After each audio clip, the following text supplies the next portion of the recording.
शुरू अल्लाह के नाम से जो बड़ा मेहरबान निहायत रहम वाला है। हज़रत इमाम हुसैन को इस्लाम में शहीद का दर्जा दिया गया है। उनकी शहादत की कहानी हर किसी को रुला सकती है। इमाम हुसैन की याद में ही मुहर्रम के महीने में उनकी शहादत को याद किया जाता है। हज़रत इमाम हुसैन मानवता, प्यार और अहिंसा के प्रतीक थे। उनके करबला में शहीद होने के किस्से कई हदीसों में आए हैं। आज के इस आर्टिकल में हम हज़रत इमाम हुसैन के बारे में तफसील से जानेंगे। उनके जन्म, उनकी कहानी और करबला के किस्से को बताने की कोशिश करेंगे। हज़रत इमाम हुसैन का जन्म कहाँ हुआ था? हज़रत इमाम हुसैन पैगंबर हज़रत मोहम्मद सल्लल्लाहु अलैहि वसल्लम के नवासे और अली इब्ने अबी तालिब, हज़रत अली और हज़रत फ़ातिमा के बेटे थे। हज़रत इमाम हुसैन का जन्म इस्लामिक कैलेंडर के हिसाब से 3 शाबान सन 4 हिजरी और अंग्रेज़ी के हिसाब से 8 जनवरी 626 ईस्वी में मदीना में हुआ था। हज़रत फ़ातिमा आप पैगंबर हज़रत मोहम्मद की बेटी थी। इस हिसाब से हज़रत इमाम हुसैन पैगंबर हज़रत मोहम्मद के नवासे थे। हज़रत इमाम हुसैन की कितनी औलादें थी, जिनके नाम कुछ इस प्रकार हैं। इमाम जैनुल आबिदीन अली अल अकबर इब्न अल हुसैन, अली अल असगर इब्न अल हुसैन, इमाम जाफ़र, फ़ातिमा सुगरा बिन्त हुसैन, सकीना बिन्त अल हुसैन। हज़रत अली की हत्या के बाद मुआविया ने शासन किया, गद्दी पर बैठा, यानी इन इलाके का खलीफा नियुक्त हुआ। उस वक्त हज़रत अली के बेटे हसन और हुसैन ने अपने पिता की हत्या के बाद मुआविया के शासन को स्वीकार लिया था। लेकिन मुआविया की मौत के बाद उसका बेटा यजीद सत्ता हासिल करना चाहता था, जो कि बहुत क्रूर और अत्याचारी शासक था। मुआविया की मौत के बाद इलाके के लोग हज़रत इमाम हुसैन को खलीफा बनाना चाहते थे, लेकिन यजीद ने लोगों में दहशत फैलाकर और पैसा देकर इलाके पर कब्ज़ा कर लिया था। यजीद एक बहुत चालाक शख्स था। उसने सत्ता हासिल करने के लिए डर और दहशत वाला बहुत गलत रास्ता चुना। इलाके के सारे लोग हज़रत इमाम हुसैन को खलीफा बनाने के पक्ष में थे, लेकिन यजीद के डर से चुप रहते थे, जबकि खलीफा बनने का हक सिर्फ हज़रत इमाम हुसैन को था। यजीद को हर वक्त इसी बात का डर रहता था कि कहीं हज़रत इमाम हुसैन सत्ता हासिल न कर ले, इसलिए वह लोगों को भी डराता रहता था, ताकि लोग उसके डर के वजह से हज़रत इमाम हुसैन के समर्थन में न जाएं। सारे लोग यजीद से डरते थे, लेकिन हज़रत इमाम हुसैन उससे बिल्कुल बेखौफ थे। हज़रत इमाम हुसैन इंसाफ पसंद इंसान थे। वह सही तरीके से यजीद को सत्ता से हटाना चाहते थे, ताकि लोगों पर यजीद का जुल्म ख़त्म हो जाए और इलाके के लोग बेखौफ और प्यार से रहें। उस वक्त यजीद का शासन था। यजीद एक बहुत अत्याचारी आदमी था। वह वहाँ के लोगों को डराकर उन पर अत्याचार करके इलाके पर राज करता था। उसका एक ही मकसद था कि लोगों पर जुल्म करके उन्हें डरा धमकाकर इलाके पर कब्ज़ा किया जाए, ताकि लोग उसके डर से उसकी इज्जत करें और पूरे इलाके में उसका खौफ रहे। हज़रत इमाम हुसैन का किरदार। हज़रत इमाम हुसैन बहुत बड़े इबादत गुज़ार थे। वह रात भर अल्लाह की इबादत में लगे रहते थे। दिन में वह इलाके में रह रहे गरीबों की मदद करते थे, उनके हमदर्द बनते थे, उनकी खुशियों में शरीक होते थे और खुशियाँ बांटते थे। बाकी वक्त वह इस्लाम के प्रचार में निकालते थे। उनका एक ही मकसद था कि लोगों की भलाई की जाए और इस्लाम को पूरी धरती पर फैलाया जाए। उन्होंने अपनी पूरी ज़िंदगी इस्लाम के प्रचार प्रसार में गुजार की। पैगंबर हज़रत मोहम्मद सल्लल्लाहु अलैहि वसल्लम अपने दोनों नवासे हसन और हुसैन के बारे में कहते थे कि मेरे लिए हसन और हुसैन दुनिया की सबसे अच्छी खुशबू हैं। हज़रत इमाम हुसैन को लोगों और समाज से प्यार था। वह यजीद की डर की राजनीति को पसंद नहीं करते थे। लोग भी आप इमाम हुसैन के समर्थन में थे।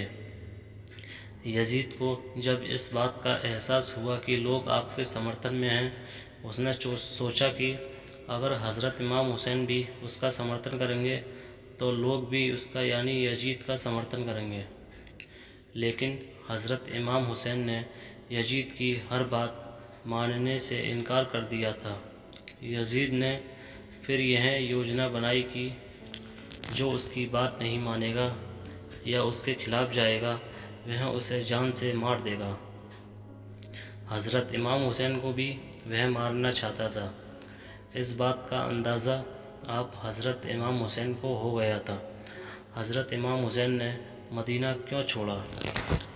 जब हज़रत इमाम हुसैन को मालूम चला कि यजीद उनको मारना चाहता है तो उन्होंने अपने परिवार की हिफाजत के लिए मदीना छोड़ने का फ़ैसला किया और मक्का जाने का फ़ैसला किया। जब आप मदीना से मक्का के लिए जाने का सोच रहे थे तब हज का महीना भी चल रहा था, यानी काफ़ी लोग उस वक्त पवित्र शहर मक्का में हज के लिए जा रहे थे। आपने भी फैसला किया कि आप भी हज के लिए जाएंगे। बस यही सोचकर आप मदीना से मक्का के लिए निकल गए। जब आप मक्का पहुँचे तो उनको कूफा, जो कि उस वक्त इराक़ का एक शहर था, वहाँ से काफ़ी लोगों का समर्थन मिला। आपको किसी ने खबर दी कि कूफा के लोग आपके समर्थन में हैं और यजीद के जुल्म को ख़त्म करने के लिए तैयार हैं और आपके साथ हैं। आपको इस बात को सुनकर बड़ी खुशी हुई और कि कूफा में उनके काफ़ी समर्थक हैं। उन्होंने फिर मक्का से कूफा जाने के लिए फ़ैसला किया क्योंकि वो यजीद के जुल्म को ख़त्म करना चाहते थे। मक्का के कई लोगों ने आपको समझाया कि आप कूफा ना जाएं, वहाँ आपकी और आपके परिवार की जान को खतरा हो सकता है। लेकिन आपने बड़ी सूझबूझ से फ़ैसला किया कि वह कूफा जाएंगे और लोगों से मिलेंगे और यजीद के आतंक को ख़त्म करेंगे। यजीद को इस बात का पता चल गया था कि कूफा के लोग आप हज़रत इमाम हुसैन के साथ हैं और उसके खिलाफ़ जंग के लिए तैयार हैं। ये सुनकर यजीद बहुत डर गया था। उसे ये डर हो गया था कि अगर सारे लोग हज़रत इमाम हुसैन के साथ हो गए तो उसकी सत्ता जा सकती है। हज़रत इमाम हुसैन करबला कैसे पहुँचे? जब आप कूफा के लिए मक्का से रवाना हुए तो यजीद ने अपनी सेना, जिनकी तादाद हज़ारों में थी, आपके पीछे लगा दी। इतनी भारी संख्या के आने का अंदाज़ा जब कूफा के लोगों को लगा तो बहुत से लोग डर गए और उन्होंने हज़रत इमाम हुसैन का समर्थन करने से मना कर दिया। कुछ लोग ऐसे भी थे जो यजीद की सेना से लड़ने के लिए तैयार थे, लेकिन ऐसे लोग बहुत कम थे। ज़्यादातर लोगों ने यजीद की ताकत और उसकी सेना के डर से आखिरी वक्त में इमाम हुसैन का साथ देने से इनकार किया था। जब इस बात का पता हज़रत इमाम हुसैन को लगा तो उनको लग गया था कि यजीद अब उन्हें नहीं छोड़ेगा और उनकी मौत निश्चित है। लेकिन फिर भी उन्होंने हार नहीं मानी। उन्होंने फिर भी कूफा की और बढ़ने की यात्रा जारी रखी। जब उनके साथ उनके परिवार के कुछ लोग और साथ में उनके कुछ समर्थक थे, यजीद की सेना आपको कूफा नहीं जाने देना चाहती थी। इसलिए उन्होंने कूफा के रास्ते पर अपनी सेना लगा दी और इमाम हुसैन के काफ़िले को कूफा की जगह करबला की ओर जाने के लिए मजबूर किया। करबला, जो कि उस वक्त की एक बीहड़ जगह और गर्म रेगिस्तान था, जहाँ सिवाय बंजर ज़मीन के कुछ नहीं था। इमाम हुसैन और उनका काफ़िला, जिसमें कुल 72 लोग थे, जब मुहर्रम की 2 तारीख 61 हिजरी को करबला पहुँचे, तब यजीद की सेना भी वहाँ पहुँच गई। मुहर्रम की 7 तारीख को यजीद की सेना ने करबला में मौजूद एक नहर, फुरात नदी अलकमा नहर पर पहरा लगा दिया, ताकि हज़रत इमाम हुसैन और उनका काफ़िला पानी नहीं पी सके, और अगर पानी पीने आए तो उन्हें उसी वक्त मार दिया जाए। हज़रत इमाम हुसैन फिर भी यजीद की सेना के सामने झुकने को तैयार नहीं थे। वह बिना पानी के अपना सफ़र करते रहे। करबला के रेगिस्तान की इतनी गर्मी में बिना पानी के रहना बहुत मुश्किल था। बिना पानी के हज़रत इमाम हुसैन के बच्चे प्यास से तड़पने लगे, क्योंकि उनके पास ना पानी बचा था ना खाना। बिना पानी और भूख के रहते हुए उन्हें 2 दिन हो गए थे। इमाम हुसैन करबला में यजीद से लड़ना नहीं चाहते थे। वह बस अपने परिवार को वहाँ से निकालना चाहते थे, ताकि वह किसी तरह कूफा तक पहुँच जाएं। उनको पता था कि यजीद की सेना उनके पूरे परिवार को मार देगी, इसलिए वह सेना के सामने नहीं आना चाह रहे थे। मुहर्रम की 9 तारीख को यजीद की सेना ने करबला में आपके काफ़िले पर हमला कर दिया। जब आप समझ गए थे कि उनका बचना मुश्किल है, हज़रत इमाम हुसैन ने यजीद की सेना से 1 रात की मोहलत मांगी, ताकि आप मुहर्रम की 9 तारीख की रात अल्लाह की इबादत कर सकें और अल्लाह से अगले दिन जंग में फ़तेह हासिल करने की दुआ मांग सकें।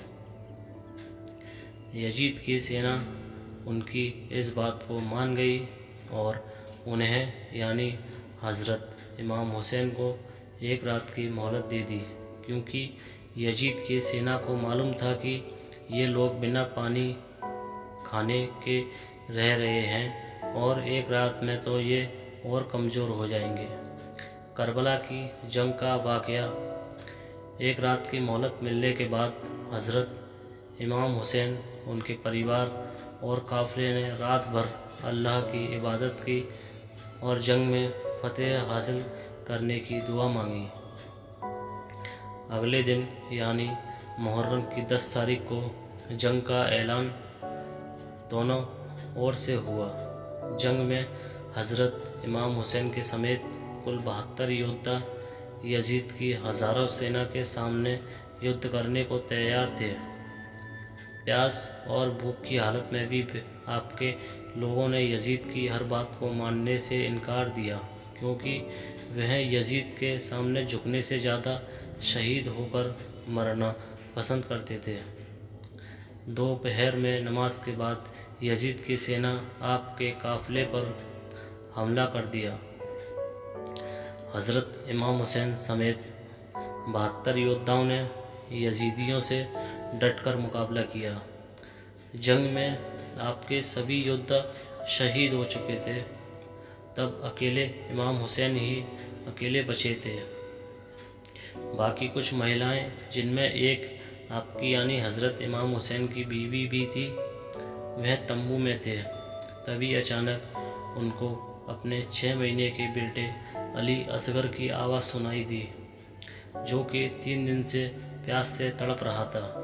उनका बेटा भूख और प्यास से बेहाल था। उनकी माँ भी 3 दिन से भूखी प्यासी थी, जिसकी वजह से दूध भी नहीं पिला पा रही थी। आप हज़रत इमाम हुसैन को अपने बेटे की यह हालत देखी नहीं गई और वह उसे अपने हाथों में उठाकर करबला में ले गए। उन्होंने यजीद की सेना को अपने बेटे को थोड़ा पानी पिलाने के लिए कहा, लेकिन उन्होंने पानी नहीं दिया और आपके बेटे के ऊपर तीर से वार कर दिया, जिससे आपके बेटे की उसी वक्त मौत हो गई और वह शहीद हो गए। उसके बाद यजीद की सेना ने भी हज़रत इमाम हुसैन को बहुत बुरी तरह से कत्ल किया। इमाम हुसैन के शहीद होने के बाद उनका घोड़ा, जिसका नाम जुलझना था, वह तंबू में आया। उसके जिस्म पर खून के निशान थे। वह ज़ख्मी भी था। तंबू में आते ही वहाँ मौजूद महिलाएं समझ गई थी कि हज़रत इमाम हुसैन शहीद हो चुके हैं। हज़रत इमाम हुसैन के शहीद होने के बाद उनके घोड़े जुलझना के साथ क्या हुआ, इसका कोई ज़िक्र या इसका कोई साबुत किताबों में नहीं आया है। यजीदियों ने तलवार से आपका मुबारक सर काटकर गली मोहल्लों में घुमाया था। उनका जुलूस निकाला गया था। ये देखकर हर किसी की आंख में आंसू थे, सिवाय यजीदियों के। खैर, इमाम हुसैन की शहादत को इस्लाम कभी भुला नहीं सकता। उनकी ही याद में मुहर्रम के महीने में मातम किया जाता है और हज़रत इमाम हुसैन और उनके परिवार की कुर्बानी को याद किया जाता है।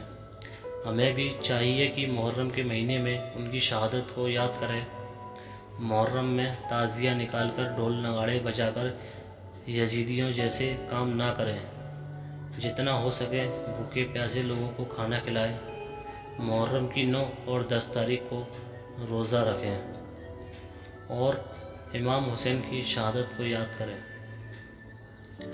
दोस्तों, आपको ये स्टोरी कैसी लगी, ये इमाम हुसैन की कहानी कैसी लगी, मुझे कमेंट करके ज़रूर बताएं। और मेरी वीडियो को ज़्यादा से ज़्यादा लाइक और इमाम हुसैन की कहानी को ज़्यादा से ज़्यादा लोगों तक पहुंचाने के लिए इस वीडियो को ज़्यादा से ज़्यादा शेयर करें और मेरे चैनल को सब्सक्राइब करना ना भूलें।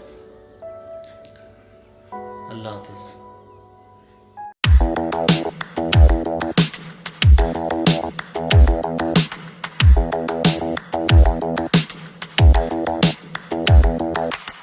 Spend a day looking blank out the window, all looks great in my tank. I'm stuck in limbo, nothing works in my head. I'm moving so slow, shadows lurk all around in my sorrow. Can't focus, I'm distracted, and I don't know what to do. Each time I try to get past it, in the end I think of you. Nothing's fine.